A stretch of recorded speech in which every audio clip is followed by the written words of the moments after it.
जंगल के बीचों बीच पगडंडी पर चलते हुए छोटी सी बच्ची आलिया ने अपनी आंखें बड़ी बड़ी खोल रखी थी। वो अपने दादा बाबा जान के साथ जंगल की सैर को निकली थी। दादा जान, क्या वाकई यहाँ परियों का मेला होता है? आलिया ने परजोश होकर पूछा। बाबा जान ने मुस्कुराते हुए कहा, हाँ, यह तालाब परियों के मेले का रास्ता है। अगर हम खामोशी से यहाँ बैठें तो शायद हमें उनकी झलक नजर आ जाए। आलिया ने तालाब की तरफ देखा जहाँ पानी की लहरें हल्की हल्की हरकत कर रही थीं। आलिया की आंखें हैरत से खुल गईं जब उसने नन्ही परियों को पहली बार देखा।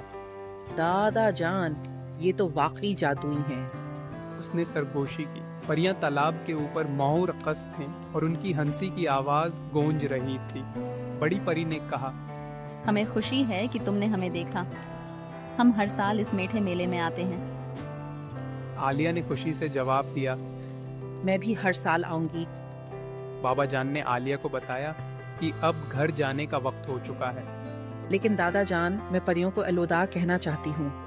आलिया ने कहा, परियों को अलविदा कहना कभी भी मुश्किल नहीं होता, क्योंकि वह हमेशा दिल में रहती हैं।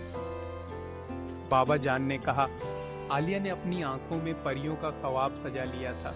वो जानती थी कि अगली बार भी वो परियों के मीठे मेले में शामिल होगी।